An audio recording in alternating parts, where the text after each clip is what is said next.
हाँ शिवोहम। श्री गुरुदेव के चरणों में साष्टांग दंडवत शिवोहम। शिवोहम दाता। शिवोहम दाता। शिवोहम। आवाज आ रही है? जी दाता। प्रणाम गुरुदेव। शिवोहम। हाँ शिवोहम।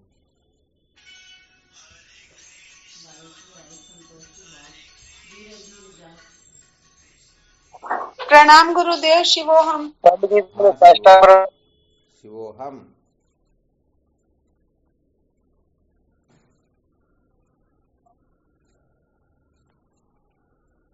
क्या विषय चल रहा था अपना?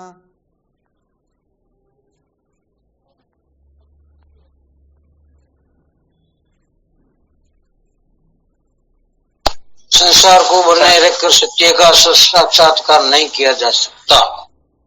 संसार को बनाए रखकर कभी भी सत्य का साक्षात्कार नहीं किया जा सकता, यही चल रहा था ना? जी गुरुदेव।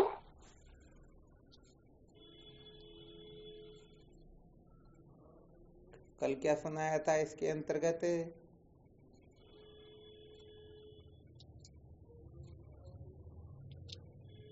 कल विवेक के बारे में चर्चा की थी कि बिना विवेक पूर्णता होती नहीं। बहुत बहुत अच्छी बात है। ये स्वाभाविक है, किसी भी वस्तु को प्राप्त करने के लिए जिन जिन साधनों की आवश्यकता होती है, यदि वह साधन अपने पास उपलब्ध नहीं है तो वह वस्तु प्राप्त हम कर सकते ही नहीं। तो यहाँ पर जो सत्य का साक्षात्कार करना चाहता है,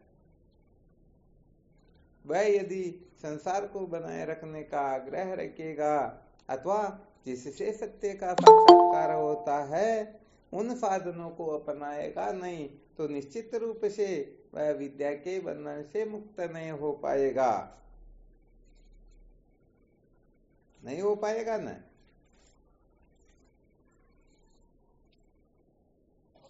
नहीं महाराज जी।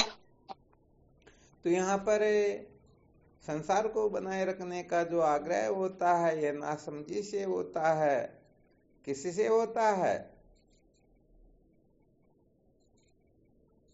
नासमझी से। नासमझी से। और नासमझी की निवृत्ति होती है समझदारी से। किससे होती है? समझदारी से होती है। समझदारी से नासमझी की निवृत्ति होती है। और यह समझदारी किससे प्राप्त होती है? विवेक से नहीं।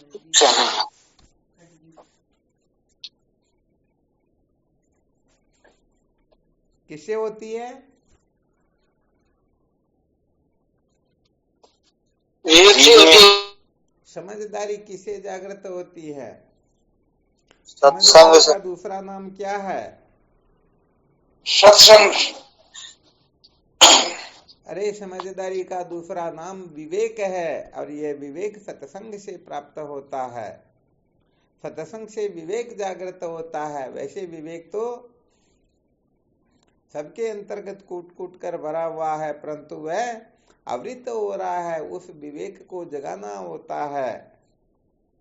जैसे कुंभकर्ण को जगाया ना, विवेक था या विवेक था?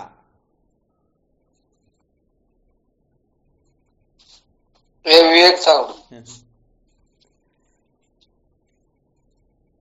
तो वैसे देखा जाए तो वह विवेक था, इसलिए लोग जाकर के उनको जगा रहे हैं। और जब विवेक जागृत करना हो तब अपने को आकर कोई जगाएंगे नहीं, बल्कि हमें स्वयं को संत महापुरुषों के सानिध्य में अपने को जाना होता है। बस इतना सा अंतर होता है।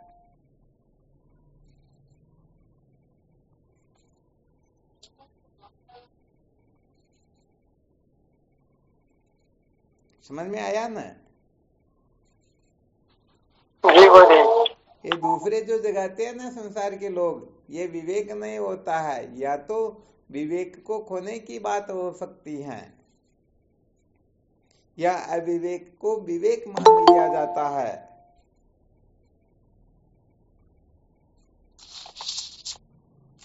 परंतु जब विवेक की आवश्यकता होती है तो इसके लिए हमें मल विक्षेप दोषों से छुटकारा प्राप्त करके फिर संत महापुरुषों के सानिध्य में इस संसार की, कर्म की, धन की, भोग की असलियत को समझना होता है।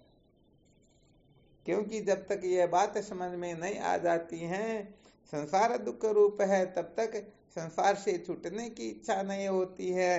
परमात्मा आनंद रूप है, इस बात को नहीं जान लेते हैं, तब तक परमात्मा तत्व को जानने की जिज्ञासा ही जागृत नहीं होती है। तो यह काम कौन कर सकते हैं? विवेकी। अरे क्या बात, गड़बड़ कर रहे हो भाई। अरे ये संसार दुख रूप है, परमात्मा आनंद रूप है, ऐसा बोध कौन करवाते हैं? संत महात्मा। अरे कराते हैं। इसीलिए तो सत्संग से विवेक जागृत होता है। गड़बड़ घोटाला क्यों करते हो? अरे ये प्रक्रिया तो इतनी अच्छी तरह से समझ में आ जानी चाहिए कि स्वप्न में भी संशय न रहे। समस्त दुखों का मूल कारण केवल और केवल मात्र अज्ञान है। अज्ञान से ही सारा का सारा प्रपंच प्रतीत होता है। अज्ञान से ही बंधन की भ्रांति होती है, और जो वस्तु अज्ञानकृत होती है उसकी निवृत्ति यदि होगी तो केवल और केवल मात्र ज्ञान से ही होगी। किससे होगी?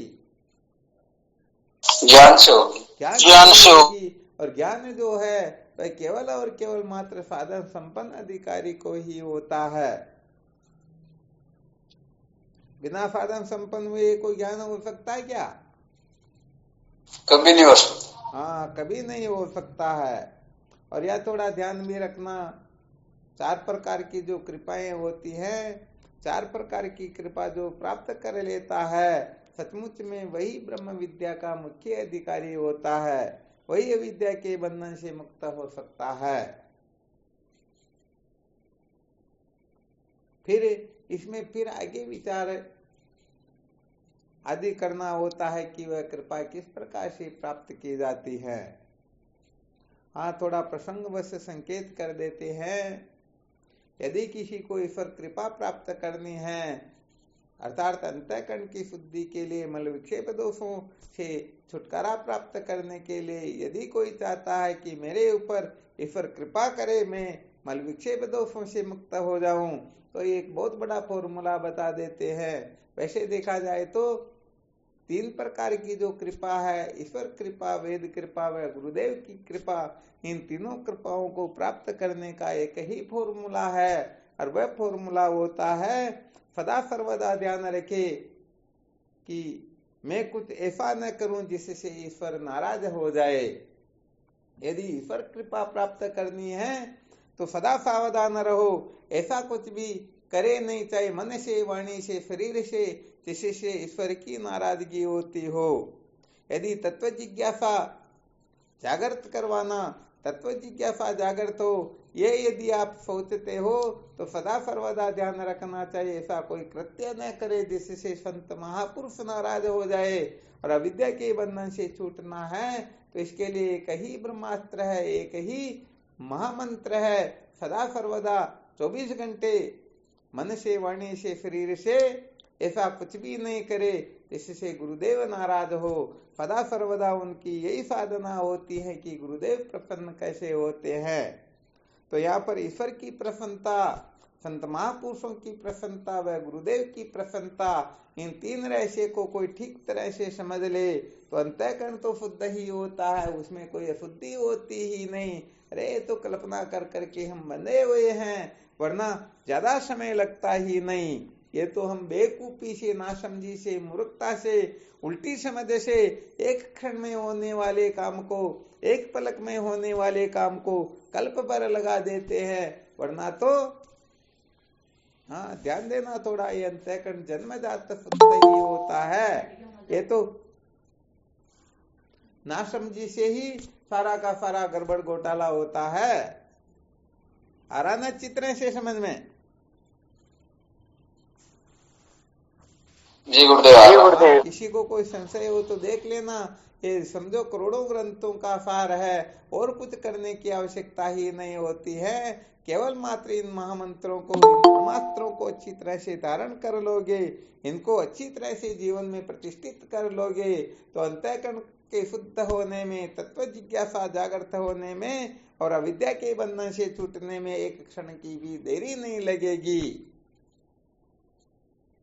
तो विचार करके देखो, सबसे पहले हम अंतःकरण को शुद्ध करना चाहते हैं, अथवा तत्व जिज्ञासु होना चाहते हैं, अथवा अविद्या के बंधन से छूटना चाहते हैं। हाँ, पहले ये निर्णय करना होता है, और उसके पश्चात फिर बात कुछ और होती है। हाँ, फिर भी इनमें और थोड़ा संकेत कर देते हैं। यदि मल विक्षेप दोष से छुटकारा प्राप्त करना है तो इसके लिए ईश्वर की कृपा की, ईश्वर की प्रसन्नता की अत्यंत आवश्यकता होती है। परंतु ध्यान रखना, ईश्वर की प्रसन्नता के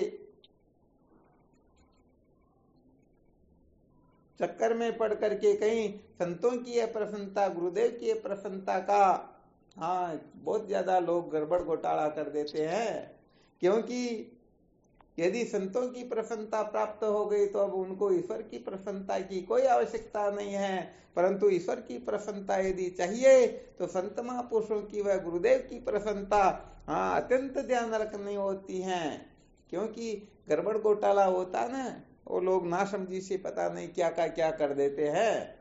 अरे भाई, 5वीं पढ़ने के बाद में पहली, दूसरी, तीसरी, चौथी की आवश्यकता नहीं होती है।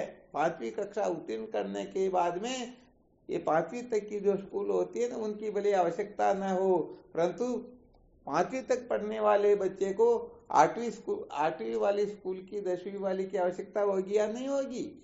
तो कोई ईश्वर की प्रसन्नता पर हो रहा हो तो भी उनको संत की प्रसन्नता, गुरुदेव की प्रसन्नता का ध्यान रखना होगा। यदि कोई अवहेलना कर देंगे, नहीं नहीं हमें तो केवल इसी से काम चलाना है, तो बड़ा गड़बड़ घोटाला हो जाएगा। समझ में आ रहा ना? हाँ, इसलिए होता क्या है कि बाकी के जो साधन होते हैं उनमें तो केवल मात्र माला लेकर के बैठ जाओ, राम नाम करने लग जाओ, या तीर्थ वर्थ पूजा पाठ जो कुछ भी हम कर रहे हैं करने लग जाओ। परंतु वेदांत विचार में ऐसा नहीं होता है। यहाँ पर तो बहुत सावधान रहना होता है, फूंक फूंक करके पग रखना होता है। हम अपनी मौज मस्ती, मनोरंजन के लिए या अपनी स्वतंत्र, अपनी इच्छा से यदि कुछ भी कर रहे हैं तो सारा का सारा नासमझी से ही होता है। आ रहा समझ में? जी महाराज। चलो, बहुत बहुत धन्यवाद। यदि समझ में आ रहा हो तो विचार करके देखो। हम सचमुच में मल विक्षेप दोष से छूटना चाहते हैं, अथवा विवेकादि साधने से संपन्न होना चाहते हैं, अथवा विद्या के बंधन से मुक्ति चाहते हैं। सबसे पहले थोड़ा लक्ष्य बनाओ, उसके पश्चात यदि मल विक्षेप दोष से छुटकारा चाहते हो तो इन तीनों की प्रसन्नता की आवश्यकता होगी। यदि 4 साधन संपन्न होकर के विद्या के बंधन से छूटना चाहते हो तो ईश्वर की प्रसन्नता फिर अलग से नहीं रहती है, और यदि विद्या के बंधन से छूटना चाहते हो तो ईश्वर की प्रसन्नता व संतों की प्रसन्नता अलग से शेष रहती ही नहीं रहती ना? नहीं रहती। तो फिर मंथन करके देखो, जागने से लेकर के सोने तक 24 घंटे जो भी क्रिया चेष्टा करते हैं उनके मूल में इस महामंत्र का ध्यान रखते हैं या नहीं रखते हैं। जैसे पतिव्रता स्त्री 24 घंटे सावधान रहती, डरती है कि कहीं मेरे से ऐसा न हो जाए कि मेरे पतिदेव मेरे से अप्रसन्न हो जाए। ऐसे ही जो साधक सचमुच में लक्ष्य बना करके सदा सर्वदा इस बात के लिए सावधान रहेंगे, वही सचमुच में अंतःकरण के दोषों से मुक्त हो पाएंगे, तत्व जिज्ञासु हो जाएंगे और अविद्या के बंधन से छूट करके सदा सदा के लिए कृतार्थ भी हो जाएंगे। और यदि इस नियम से नहीं चल रहे हैं तो फिर कोई बात नहीं, जैसा हो रहा सब ठीक ही हो रहा है। अनादिकाल से जन्मते हुए आ रहे हैं, मरते हुए आ रहे हैं, एक जन्म और ले लेंगे, एक बार और मर जाएंगे, क्या फर्क पड़ता है।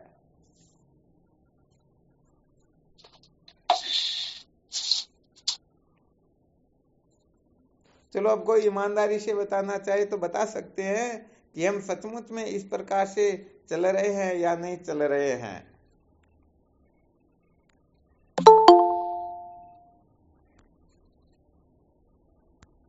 आज जो भी साधक लेट जुड़ रहे हैं, समझो उनका बहुत बड़ा नुकसान हो रहा। अपने मोहनानंद जी महाराज और भैरूलाल जी महाराज साहब करीब करीब हमेशा यही गड़बड़ करते, पता नहीं क्या करते हैं ये।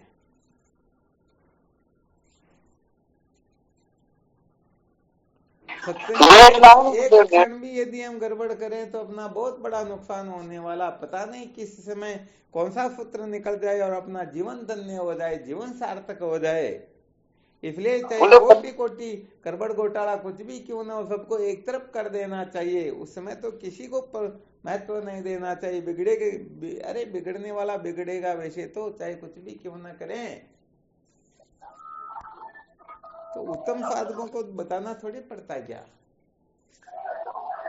हाँ, एक दिन दो दिन तो हो जाए, परंतु हमेशा होती, इसका मतलब सचमुच में संसार के प्रति ज्यादा आस्था हो रही, ज्यादा महत्व बुद्धि हो रही है। नेट की समस्या करी, नेट की समस्या करते 10-15 मिनट तो नेट में लग जाओ। कोई बात नहीं, नेट तो मैं आ रहा हूँ, कल सिमी दूसरी ले लेंगे, कोई दिक्कत नहीं। हाँ।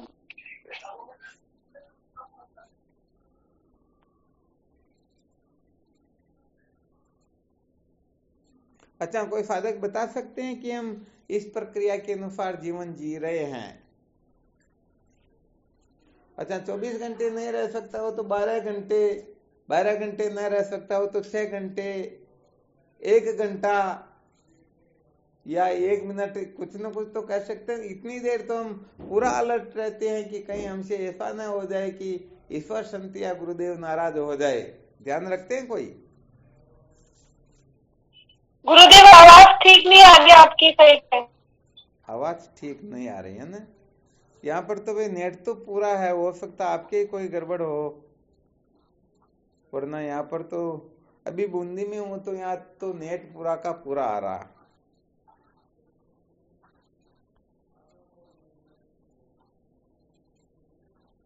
अच्छा, बाकी साधकों को सही आ रही क्या आवाज?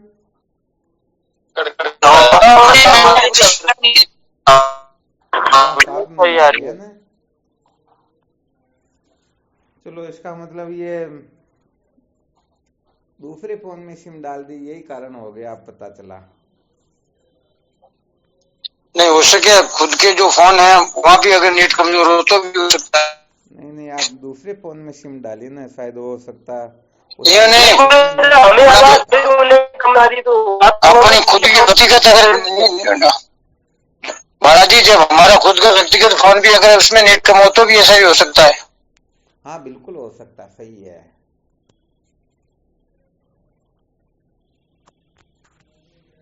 हाँ, फिर भी यदि आवाज साफ स्पष्ट समझ में ना आए तो सही बात सुनने में बड़ी फिर गड़बड़ हो जाती है।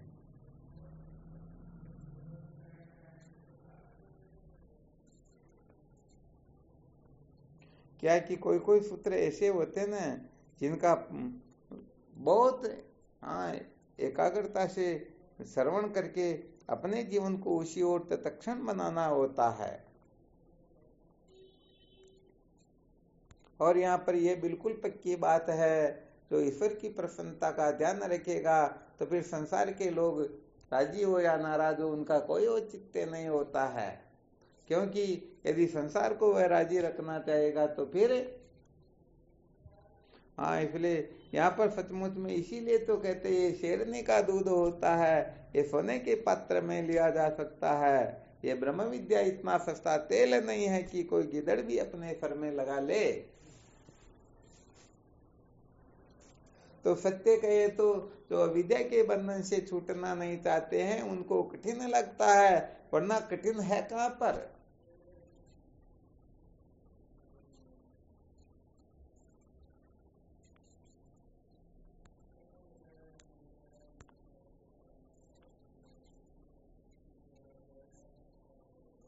अच्छा, कोई साधक कुछ बोलेंगे क्या? अभी जो सुना उसके बारे में, हाँ का ये ठीक है या ठीक नहीं है, या कोई और सूत्र बताना चाहते हैं? हाँ, हो सकता है ये ठीक ही है। सरल उपाय बता दे कि मौज मस्ती मनोरंजन करते हुए भी हम सत्य का साक्षात्कार कर सकते, तो क्यों फालतू ज्यादा कचरे में पड़े।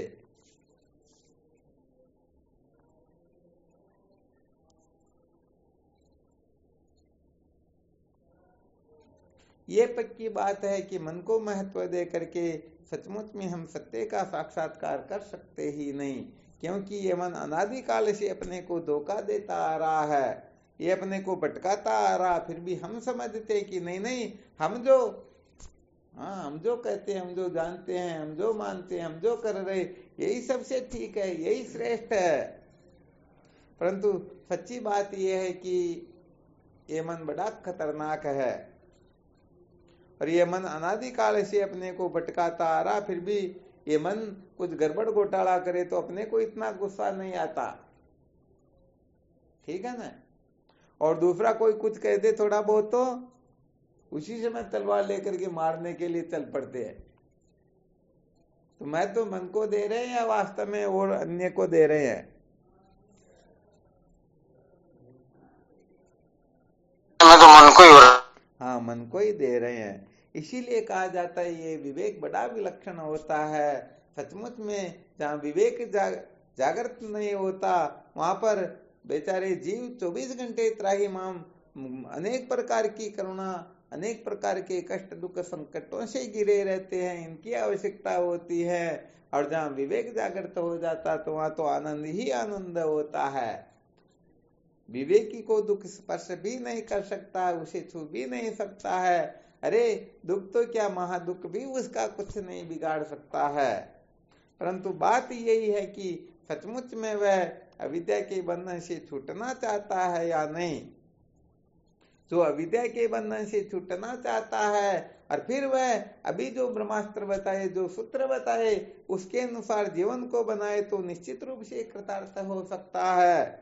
और यदि कोई अपने जीवन का लक्ष्य विद्या की निवृत्ति न बना करके फिर भले ही ईश्वर की प्रसन्नता आदि आदि के लिए कुछ भी क्यों न करता रहे, तो उनका जो फल है ब्रह्मलोक आदि की प्राप्ति अवश्य हो सकता है, परंतु अविद्या के बंधन से छुटकारा उनका भी होने वाला है ही नहीं।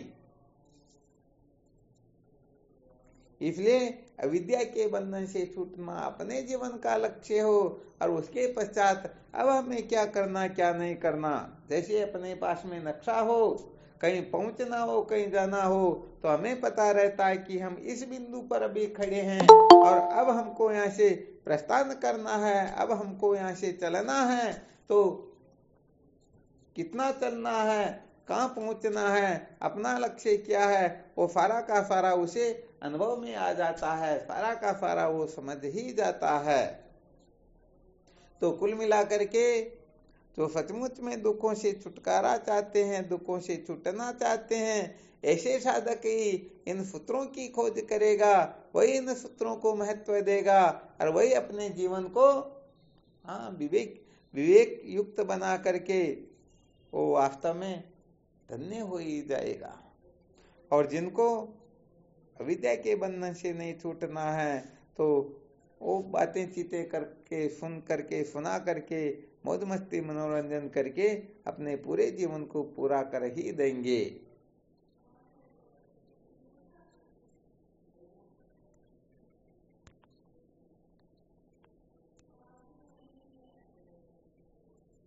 तो ज्यादा कठिनाई का काम तो नहीं है ना,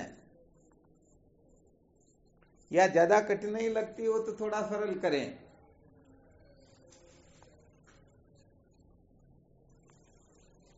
आज क्या हुआ कि सत्संग में कोई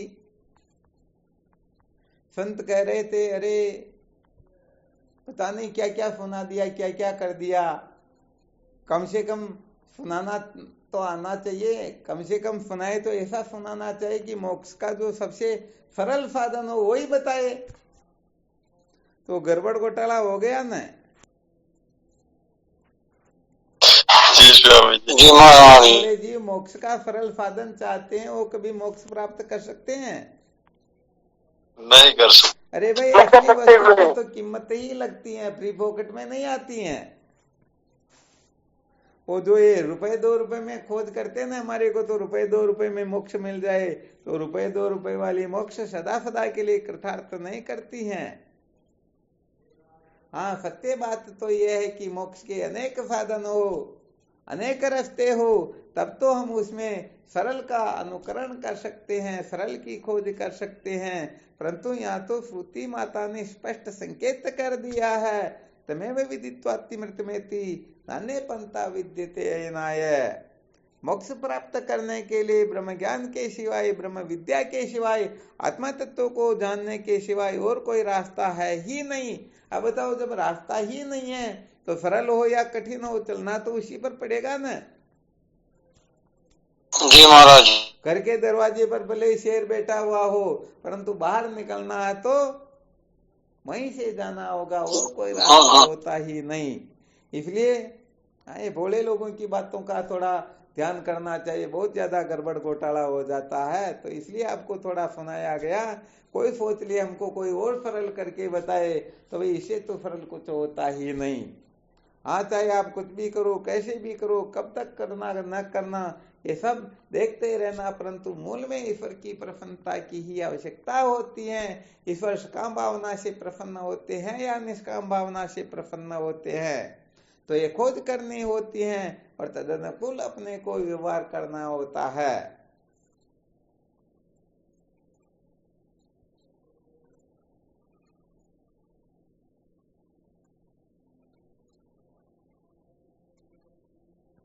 अब जो कमजोर साधक होते हैं वो तो सोचते कौन पड़े इतने झगड़े झमेले में फालतू, अपने को तो ऐसे ही राम राम करने लग जाओ, काम हो जाएगा।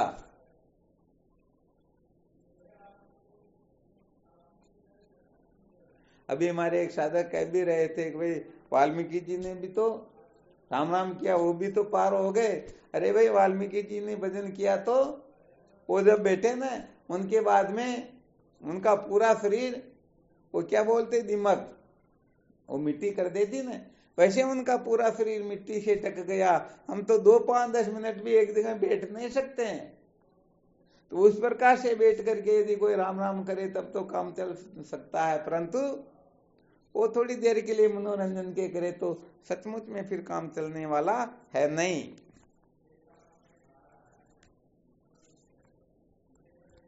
तो ये मूल बात तो अच्छी तरह से समझ में आ गई ना। अब आपके जब भी जचे उसी समय इन सूत्रों को काम में ले लेना, तब तक मौज मस्ती मनोरंजन करो। हाँ, जो कुछ भी करना, नाचना कूदना, खाना पीना, मनोरंजन करना, सब कुछ करते रहो, परंतु जिस दिन जिस समय अपने को निश्चय हो जाए अब मुझे सत्य का साक्षात्कार करना है, तत्क्षण इस महामंत्रों का प्रयोग कर लेना। सत्य कहते हैं बिल्कुल निश्चित बात है। हाँ, स्वप्न में भी संशय मत करना, निश्चित रूप से आप कृतार्थ हो जाओगे, निश्चित रूप से जीवन धन्य हो जाएगा।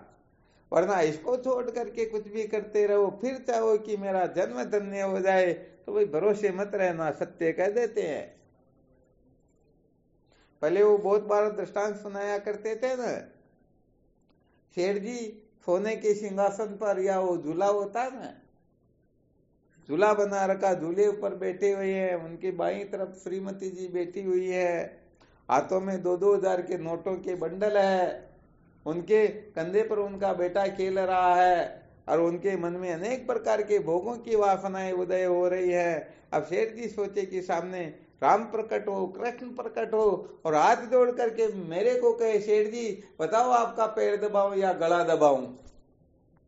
ऐसे लोगों के पैर दबाएंगे या गला दबाया जाएगा? तो ऐसे लोगों की कभी भगवान प्रकट होकर के कर सकते हैं? परंतु ना समझ लोग समझते नहीं। अनेक अनेक प्रकार की कल्पनाएं तो सिर पर बिठाए रखते हैं, और चाहे के साथ में भगवान कृष्ण आकर के हमारी सेवा करे, हम जैसा आदेश निर्देश दे उसी के अनुसार हाथ जोड़ करके तुरंत तत्क्षण हमारी आज्ञा का पालन करे, तो ये गड़बड़ घोटाला बहुत बड़ा होता है। सचमुच में ऐसे गड़बड़ घोटाले वाले सत्य का साक्षात्कार कर सकते ही नहीं।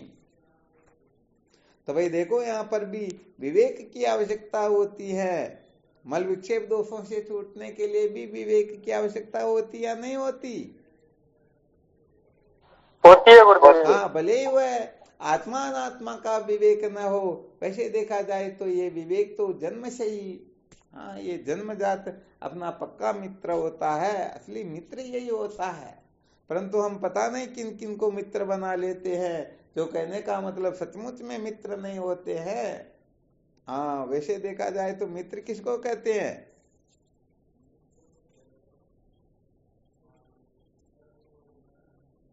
अरे क्या करे क्या न करे इसकी जो मंत्रणा दे, तो जो अपने को पतन की ओर ले जाने का रास्ता बताता है, राय देता है, वह मित्र है या शत्रु है? शत्रु है गुरुदेव। हाँ, सच्ची बात तो ये कि अपने को थोड़ी इतनी समझ भी होनी चाहिए कि हम मित्र और शत्रु की पहचान कर सके। वास्तव में देखा जाए तो अपने सच्चे मित्र कौन होते हैं, कौन बताएंगे?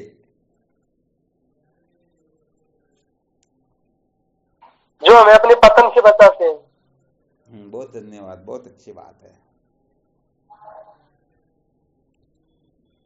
और कौन बताएंगे?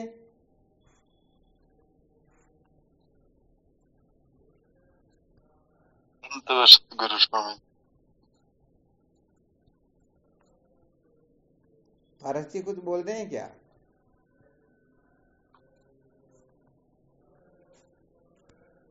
अपने को पतन से बचाया ना।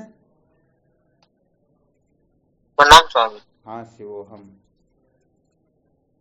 महापुरुष होते हैं। क्या हुआ?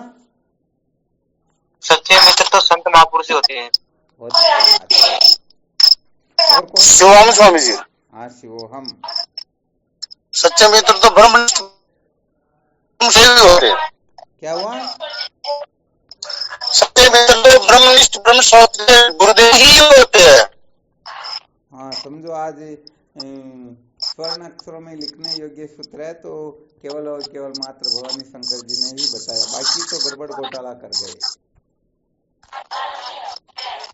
जो इतनी सी बात नहीं समझ पाते हैं कि इस संसार में गुरुदेव के सिवाय सच्चाई करने वाला कोई है ही नहीं, तब तक समझो बहुत पीछे चल रहे हैं। वरना ये तो बोले जीवन की बातें होती पतन से बचाने की, पता नहीं क्योंकि हम समझते ही नहीं पतन क्या होता, कैसे बचे, कैसे क्या। तो धर्म कर्म का उपदेश करने वाले तो भी समझ लेंगे अरे अपने सच्चे मित्र है। तो ये कुछ सूत्रों को अच्छी तरह से दिमाग में बिठा लो, ठीक है ना। सच्चे मित्र का मतलब ये होता जिनसे मंत्रणा लेने के पश्चात फिर किसी से मंत्रणा लेने की आवश्यकता ही नहीं। महापुरुषों से मंत्रणा ले लेंगे फिर भी गुरुदेव कहेंगे, वही तो परम प्रमाण होगा ना।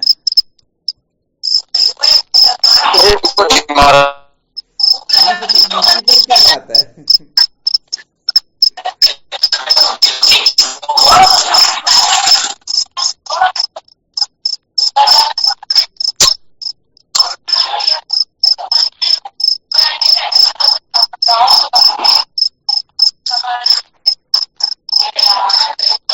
किसी को संशय है क्या इसमें?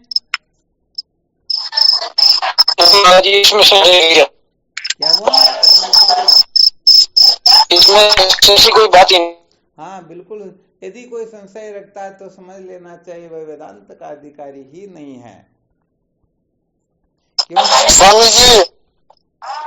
हाँ स्वामी जी, शास्त्र पढ़ के भी हम महावाक्य का श्रवण कर सकते हैं, परंतु लेकिन नहीं कर पाएंगे। लेकिन शास्त्र में तो कहा है कि निकृष्ट कर्म करने वाला नरक में जाता है, लेकिन श्रेष्ठ कर्म करने वाला भी नरक में जाता है, और नरक में जाता है। तो इसको इसे सदगुरु समझाएंगे ना फिर। बिल्कुल सत्य वचन महाराज स्वर्ण अक्षरों में लिखने लायक है। हाँ, विद्या पढ़ो बहु ग्रंथ अनेको मन को भ्रम न जाई, श्वेत के तू सब पढ़ कर आयो विद्या मिटी नहीं ताई, मन रे गुरु बिन को आई, स्वयं कर्म ब्रह्म आगे संशय रहे उर्माई, त्यागी होकर वन वन डोले चित चंचल नहीं थाई, व्यास पुत्र सुखदेव कही जी जनक मिल्या पत आई, मन रे गुरु बिन कोई नहीं पाई, स्वयं कर्म भरम नहीं भागे संशय रहे उर्माई। हाँ, ऐसे लोगों को डरपोक नहीं बनना। डरपोक बनने का मतलब और हम कह दे तो लोग क्या कहेंगे। हाँ, सही बात है। इसीलिए तो पता चल जाता कि जो ईश्वर की प्रसन्नता का ध्यान रखता है वह अंतःकरण की शुद्धि का अधिकारी है। जो संत महापुरुषों की प्रसन्नता का ध्यान रखता है वह तत्व जिज्ञासा कैसे जागृत हो इसका अधिकारी है। और जो गुरुदेव की प्रसन्नता का ध्यान रखता है वह सचमुच में अविद्या के बंधन से छूटने का अधिकारी है। परंतु ज्यादातर गड़बड़ घोटाला यह होता है, हम न ईश्वर की प्रसन्नता को, न संतों की प्रसन्नता को, न गुरुदेव की प्रसन्नता को ध्यान में रखते हैं, दरकिनार कर देते हैं। कल बताया ना, वो सांप ही सूंघ जाता है। ऐसी कल कोई रहस्यमय बात बताई थी, किसी को ध्यान में आ रहा हो तो। आज रविवार था, 12:30 बजे क्लास रहती, परंतु समझो आज तो सबको पता नहीं किसने क्या कर दिया होगा। तो सावधान कहां पर हो फिर। यदि गुरुदेव की प्रसन्नता का कोई ध्यान रखे तो सदा सर्वदा क्या करना क्या नहीं करना इसका पूरा अच्छी तरह से ध्यान रखते हैं। तो गड़बड़ हो गई या नहीं हुई? हो गई गुरुदेव। हो गई तो फिर लक्ष्य पर दृष्टि हमारी कहां पर है। अब हर बार फोन करके या मैसेज करके या सूचना देके थोड़ी करना होता। जब निश्चय कर रखा है तो सावधान तो रहना ही चाहिए। तो क्या होता है कि हम इन 3 प्रकार की प्रसन्नता का ध्यान नहीं रखते। हाँ, ये जरूर ध्यान रखते हैं कि कोई अच्छे पैसे वाला है तो नाराज नहीं हो जाए, अपने को कर्ज नहीं देगा। अच्छा वकील है तो नाराज ना हो जाए, मुकदमा हार जाएंगे। अच्छा डॉक्टर है तो नाराज ना हो जाए, कहीं बीमार हो जाए तो कहीं मरना ना पड़ जाए। संसार में इनको ही तो राजी रखना चाहते हैं। पक्की बात है या नहीं है? जी स्वामी जी। हाँ, घरवाली नाराज न हो जाए, घरवाला नाराज न हो जाए, बच्चे नाराज न हो जाए, सगे संबंधी नाराज न हो जाए, जबकि उनको पता ही नहीं है सगे संबंधी सब स्वार्थ के है। स्वार्थ का संसार है, निस्वार्थ सदगुरु देव है, सच्चे वही हितकार है। ईश्वर कृपा होवे तभी सदगुरु कृपा जब होए है, सदगुरु कृपा बिना इस भी नहीं मेले मन की दोए है। भाई इसलिए सूत्रों को बहुत अच्छी तरह से मंथन करके निर्णय करना होता है, धारण करना होता है, उनके अनुसार अपने जीवन को बनाना होता है। तो कभी कभी कुछ कटु सूत्र जो सुना दिए जाते हैं ना, सचमुच में हम इसी के लायक है इसलिए कहना होता है। ध्यान रखते या नहीं रखते घरवाले का, कहीं ये नाराज न हो जाए। हाँ, वरना कभी एकांत में बैठ के मंथन कर लेना। ईश्वर की प्रसन्नता यदि हम 1 मिनट के लिए इसका ध्यान रखते हैं तो समझो 24 घंटे इसका ध्यान रखेंगे, कहीं वो नाराज नहीं हो जाए, कहीं वह नाराज न हो जाए। तो संसार को बनाए रखकर सत्य का साक्षात्कार होता है क्या? कभी नहीं। कभी नहीं होता ना। बस इसका बहुत अच्छी तरह से हमें मंथन करना है, बहुत अच्छी तरह से इसका रहस्य समझना है, तभी सचमुच में ये जीवन दिव्य बनेगा, तभी सचमुच में विद्या के बंधन से छुटकारा मिलेगा, तभी हम सचमुच में कृतार्थ हो सकेंगे। वरना अनादि काल से इनको राजी रखने के चक्कर में हम ये जन्म मृत्यु की श्रृंखला में ही भटक रहे हैं। हाँ, हम ये नहीं कह रहे कि उनको नाराज कर दो, आप आपके हिसाब से देखते रहना, परंतु हम कहना ये चाहते हैं कि यदि आप अविद्या के बंधन से छुटकारा चाहते हो तो किसको राजी रखना, किसको राजी नहीं रखना, ये भी रहस्य समझ लेना चाहिए। तब भी आपको अंतःकरण को शुद्ध करना हो, तत्व जिज्ञासु होना हो, या विद्या के बंधन से छुटकारा प्राप्त जिस दिन करना हो, कम से कम उस दिन तो हम तुरंत लक्ष्य पर खड़े हो जाएंगे ना।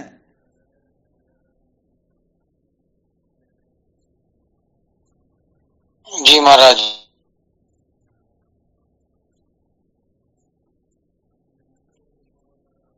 हाँ तो चलो ठीक, सत्य को कम से कम सुन तो लेना ही चाहिए। जब आवश्यकता होगी तब काम ले लेंगे, परंतु फॉर्मूला तो अच्छी तरह से समझ में आ जाए। फॉर्मूला समझ में नहीं आएगा तो पता नहीं हम क्या करेंगे, क्या कर लेंगे।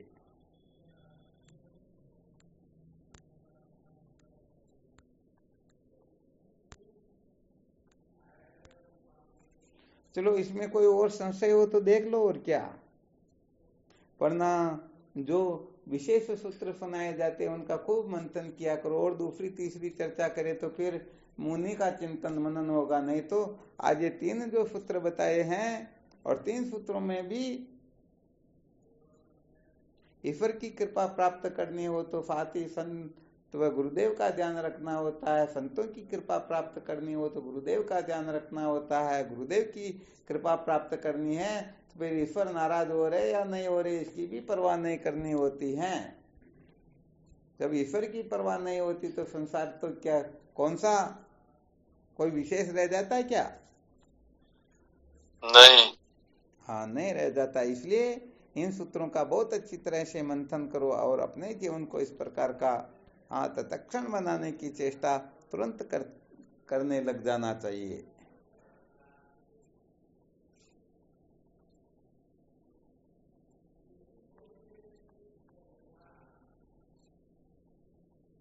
हाँ, कहीं किसी साधक को और कोई ख्याल आता हो, अनुभव आता हो तो देख लेना, अपना थोड़ा पक्ष प्रस्तुत कर दिया करो ताकि उस पर भी थोड़ा बहुत मंथन कर सके। वरना ये जो सुनाया जा रहा इसको कोई खंडन नहीं कर सकता है, और खंडन करते हैं तो समझ लेना चाहिए अभी तक वो वेदांत के रहस्य को समझते ही नहीं।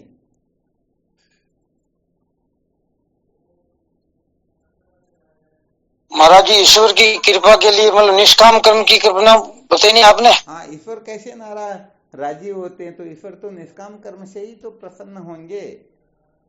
जैसे अपने घर पर मेहमान आ जाते हैं तो हम उनको 7 दिन की सूखी रोटी थोड़ी खिलाते हैं क्या? खिलाते हैं क्या? ऐसे इसी प्रकार से कभी नहीं। हाँ, ये तो जो निश्चय कर लेगा ना तो स्वतः ही उनके अंतर्गत बिना कुछ किए स्फूर्णाएं होने लग जाएगी। क्योंकि जो कुछ भी काम किया जाता ना, एक बार गलती होती तो दूसरी बार सुधार हो जाता, दूसरी बार फिर गलती होती, तीसरी बार सुधार हो ही जाता है। तो जब हम थोड़ा चलेंगे तो अपने आप पता चलेगा ना जी। और संतों कुल मिलाकर के उनके अनुकूल होना, यही उनकी कृपा प्राप्त करना है। हम उनको अपने अनुकूल बनाना चाहते हैं, यही भटकना होता है, और उनके अनुकूल अपने को बनाने की चेष्टा करना, यही उनकी प्रसन्नता प्राप्त करने का मंत्र है।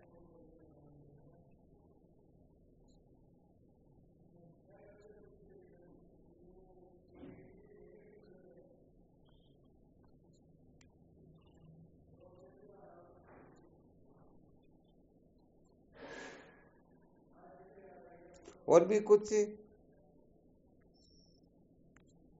हाँ, कोई ऐसी शंकाएं हो तो थोड़ा नोट करके रख लिया करो, और शुरू में थोड़ा इस ओर इशारा कर दिया करो ताकि उसी विषय पर थोड़ा और मंथन कर सके।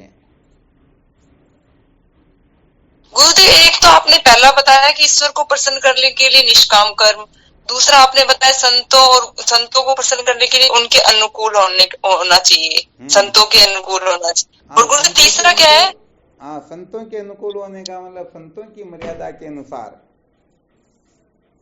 जैसे तीसरा, यदि कोई पद प्रतिष्ठा का, अनात्म पदार्थों का अभिमान लेकर के संतों के शरणागत होगा तो क्या संत महापुरुष उनको उपदेश करेंगे क्या? कभी नहीं। कभी नहीं करेंगे ना। तो कुल मिलाकर के ये समझदारी जीवन में आ जाए कि हमें इनके सानिध्य में कैसे रहना है।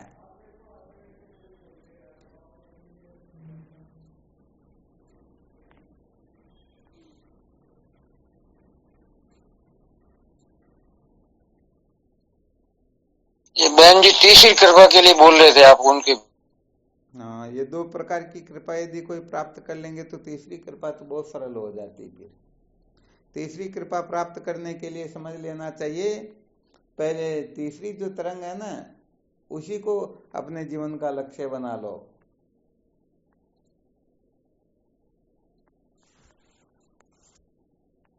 और जो मल विक्षेप दोष से छुटकारा प्राप्त कर लेता है वह संतों की कृपा प्राप्त करने का अधिकारी हो जाता है। क्योंकि उनके अंतःकरण में जब पाप नहीं रहेगा, तब चित्त की चंचलता का अभाव हो जाएगा, तो स्वतः ही वह संतों की मर्यादा के अनुसार जीवन पूर्ण रूप से बना लेगा। और संत महापुरुष तो क्या कहते, और अपना चित्त 7वें आसमान पर जाता तो फिर संत बार बार थोड़े सुनाएंगे क्या। जैसे रास्ता बताने वाला बताता है और सुनने वाला सुनता ही नहीं है, तो 1 बार बताएगा, 2 बार बताएगा, 3 बार बताएगा, परंतु जब वह समझ जाएगा कि ये सुनने वाला है ही नहीं, तो बताओ पागल थोड़ी ही है क्या।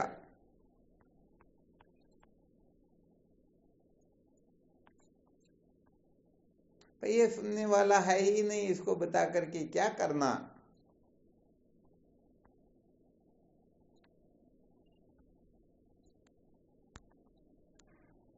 तो कोई दिक्कत नहीं, अपने को हम जिस जगह हैं वहां से थोड़ा प्रस्थान कर लेना चाहिए। थोड़ा बहुत आगे निकलते ही हम स्वयं समस्त रहस्य को समझने लग जाएंगे। जब गाड़ी चलने लग जाती है ना, मोटरसाइकिल, पहले तो ऐसा लगता है जैसे गिर जाएंगे, और जब 10-15 की स्पीड बन जाती गाड़ी की, फिर बाद में वो अपने आप ही डर भी निकल जाता है और गाड़ी भी अच्छी तरह से चलने लग जाती है। और नहीं बैठते गाड़ी पर तब ऐसा लगता है कि कहीं गिर जाएंगे, ऐसा हो जाएगा, वैसा हो जाएगा।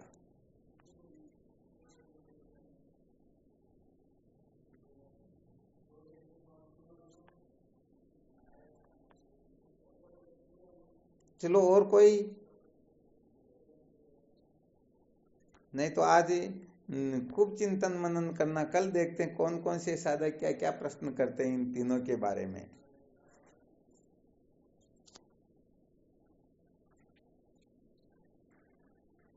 ठीक, फिर करो साधन भजन, है ना। शिवोहम शिवोहम प्रणाम चरणों में साष्टांग प्रणाम शिवोहम शिवोहम प्रणाम शिवोहम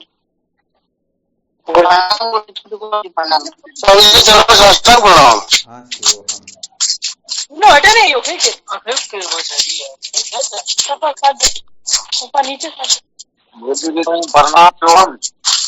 शिवोहम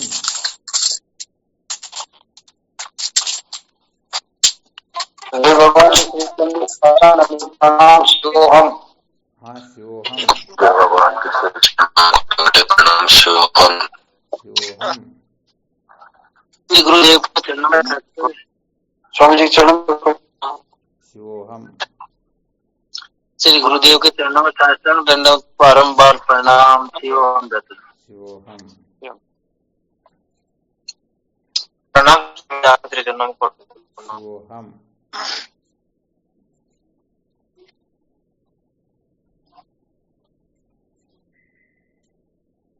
प्रणाम। हाँ शिवोहम प्रणाम गुरुदेव श्री राम कोटि कोटि। शिवोहम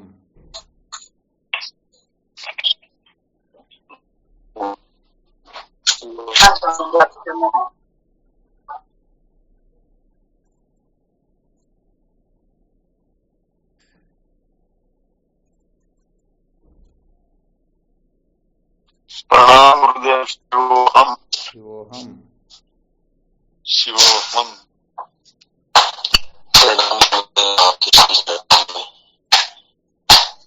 शिवोहम। हाँ शिवोहम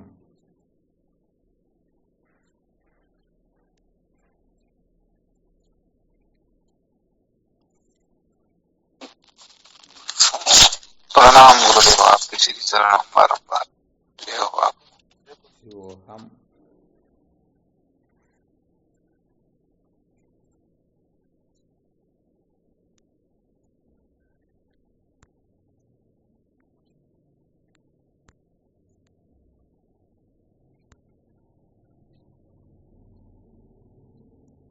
ठीक शिवोहम शिवोहम प्रणाम दादा शिवोहम शिवोहम शिवोहम।